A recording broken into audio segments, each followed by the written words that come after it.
वनुसल्लिम अला रसूलिल करीम। नाजरीन, आप देख रहे हैं मेरे YouTube channel AKQ Islamic academy. मैं हूं अब्दुल खालिक कुरैशी। नाजरीन, नमाज के फ़राइज़ में से किरात के हवाले से गुफ्तगू हो रही है, तो आज ये जानते हैं कि किरात जो है वो आया तन्हा नमाज पढ़ने वाला बंदा ऊंची किरात कर सकता है या नहीं कर सकता। तो पिछली वीडियो में मैंने आपको बताया था कि इमाम के पीछे जो लोग किरात करते हैं वो गलती कर रहे होते हैं और उन्हें इस गलती से बाज रहना है कि वो इमाम के पीछे तो किरात नहीं कर सकते। और इमाम जो है वो जहरी नमाज़ों में ऊंची किरात करता है और सिरी नमाज़ों में आहिस्ता किरात करता है। तो आया तन्हा नमाज पढ़ने वाला बंदा ऊंची किरात कर सकता है या नहीं कर सकता?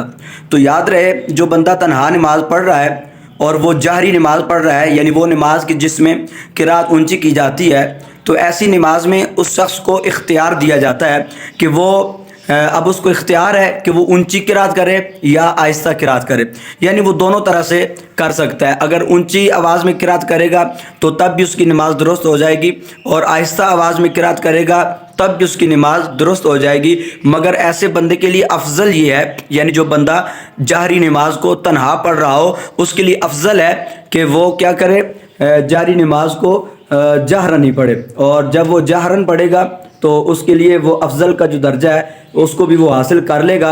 मगर इसमें फिर दो चीज़ें आती हैं कि वो जहरी नमाज अगर वो अदा पढ़ रहा है, यानी वो अदा नमाज है, तो फिर तो वो बुलंद आवाज़ से उसकी किरात कर सकता है। और अगर वो क़ज़ा नमाज पढ़ रहा है, यानी है जहरी नमाज, यानी जिस नमाज में किरात बुलंद आवाज़ से इमाम साहब करते हैं, ऐसी नमाज है लेकिन वो क़ज़ा पढ़ रहा है, तो फिर उस पर वाजिब है कि वो आहिस्ता किरात करे।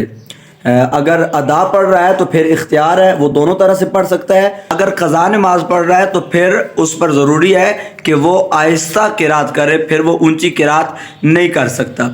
अच्छा, इसी तरह अगर क़ज़ा नमाज की जमात हो रही हो, यानी नमाज कोई क़ज़ा हो गई और उस क़ज़ा नमाज की जमात हो रही है, तो अब उसमें क्या बुलंद आवाज़ से किरात करें या आहिस्ता? तो याद रहे, अगर पढ़ी जाने वाली क़ज़ा नमाज जमात के साथ जहरी नमाज है तो वो अगरचे दिन में पढ़ रहे हों, इमाम साहब पर जहरन किरात करना वाजिब है, यानी बुलंद आवाज़ से किरात करना वाजिब है अगर क़ज़ा नमाज की जमात हो रही है।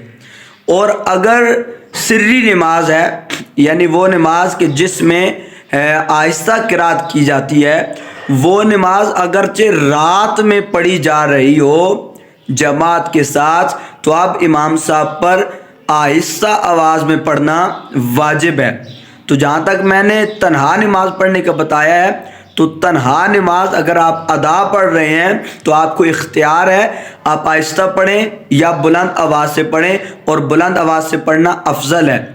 और अगर आप क़ज़ा नमाज तन्हा पढ़ रहे हैं तो फिर आप पर आहिस्ता पढ़ना ज़रूरी है, फिर आप बुलंद आवाज़ से नहीं पढ़ सकते। और अगर क़ज़ा नमाज की जमात हो रही है और वो दिन में हो रही है, तो तब भी इमाम पर वो किरात करना बुलंद आवाज़ से वाजिब है। और अगर रात में हो रही है और वो सिर्री नमाज ही क्यों ना हो, यानी जिस तरह ज़ोर और असर की नमाज है ये दिन में है, और अगर क़ज़ा हो गई हैं और ये रात में इसकी क़ज़ा की जमात हो रही है, तो अब इमाम साहब पर आहिस्ता आवाज़ में ही किरात करना वाजिब होगा। इसी तरह अगर नवाफिल की जमात हो या तन्हा कोई पढ़े, तो उसमें किरात की आवाज़ का क्या हुक्म होगा?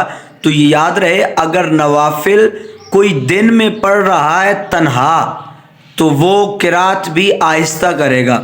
और अगर जमात हो रही है दिन में, तो अब जमात के साथ भी किरात आहिस्ता आवाज़ में की जाएगी। और अगर नवाफिल कोई रात में पढ़ रहा है तन्हा, तो अब उसे इख्तियार है, वो आहिस्ता भी पढ़ सकता है और बुलंद आवाज़ से भी पढ़ सकता है। और अगर नवाफिल की जमात हो रही है रात के अंदर, तो अब इमाम पर बुलंद आवाज़ से किरात करना वाजिब है। अल्लाह करीम हमें अमल की तौफीक अता फरमाए। इजाज़त दीजिए, अल्लाह हाफिज़।